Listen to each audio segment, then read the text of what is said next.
Lesson time.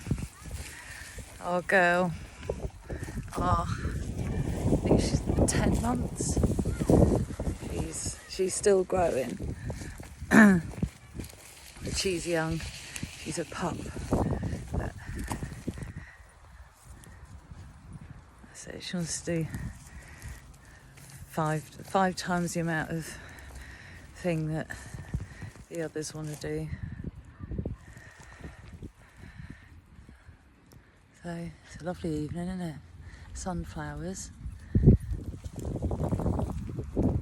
Here she is, the culprit. Got the sea over there. It's beautiful. So we've come out for a walk, and a lovely evening, and the great big lollopy pup has approached some kids, first of all, who were playing football. Then the three boys are standing still, they're looking at her. They're a little bit tense, and she's seen them and she's going over. She's already gone up to a bloke, said, "Oh, it's all right," when she put her paws on him. He was sat down. She's a big girl. And so I said, she slowed up a little bit, but she went right up to the boys and went for a kiss on the face.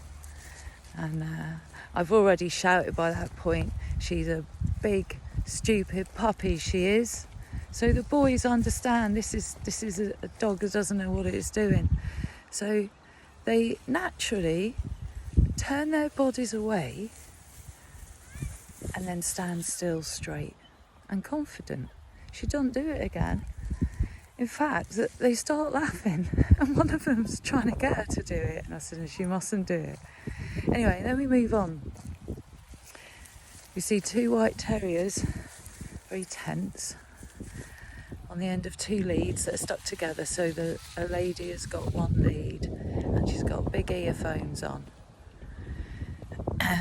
And as we've come up, the terriers are very tense, obviously, pulling on the lead. And the invite from them with their big wide eyes was so strong that this old chap here, he never goes up to say hello, but he went up to say hello to one, and our big girl there has gone up, and straight away my collie, she hadn't gone up. See her there? She didn't go near, she was behind me. She and I are thinking the same thing. Shit, that woman's tense. So as she sees our big girl with her big headphones on, she says, "Ugh." Of course, dog's now going to meet face with the same energy. She's just said to the dog, "I'm really tense and I want to meet fast." So that's what the dog's done. Anyway, she got her paws on her arm, that was it, and then down. At which point, she's shouting at me, telling me I'm a stupid woman at the top of her lungs because she's got earphones on. Everyone's watching. Get this dog. So, obviously, the dog's already down, and I've got eye contact with the dog, and I just go, like, we're going this way. If they're looking at you, I just look at where we're going, little nod, and we all four, three dogs and I. Oh, I'm in quite a few weeds here. I just wanted to be next to this field. Look at that. Look at that. See, nothing's going to put me off my stride today. This is lovely. So, so four of us walk away really calmly with this woman bitching top of her lungs. I think she was angry because I didn't look at her. So, the interesting thing is there, who's learned what? So I've learned, or I've reaffirmed, that kids, in their instinct, are brilliant. They're spot on. It was beautiful interaction. They're all young, you know, and kids, they're used to a bit of physical, and they've got no preconceptions, you know. Well, you hope not. Got to get out of here. So the dog In fact, all the dogs have learned from Bonnie and I, which is when you're coming across someone tense, do not engage.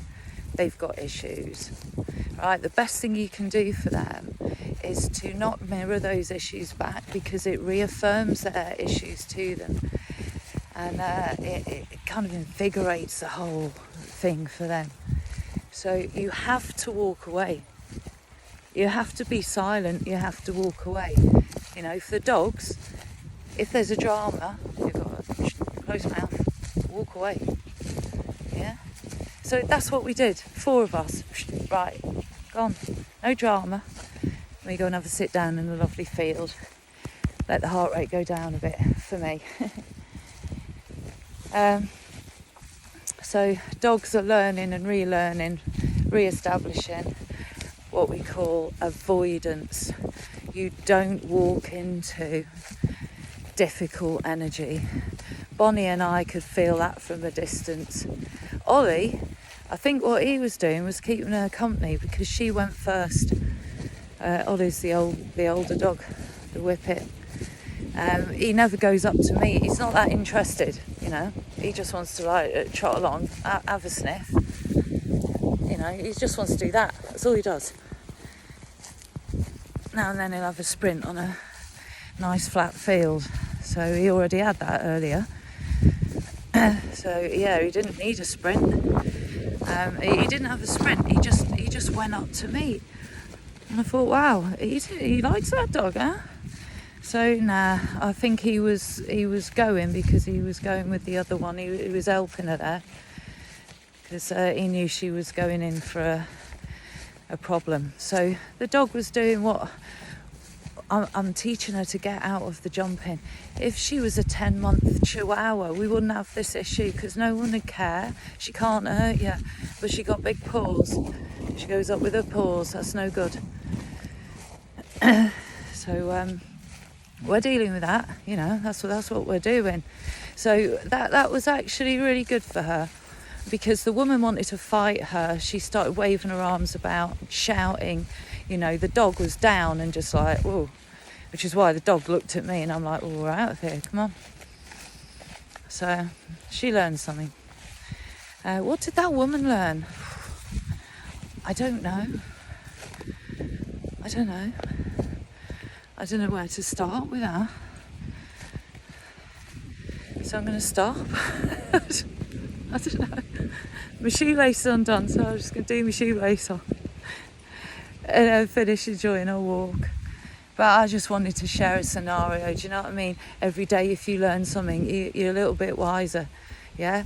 You know, if you're stupid today, you can be a bit cleverer tomorrow. So, you know, there's no harm in that, is there? I've got to do my shoe up. So, yeah, you live and you learn and love it. Love all of it. Love it, live it, learn it. And that's what you're here for. She's a good pup.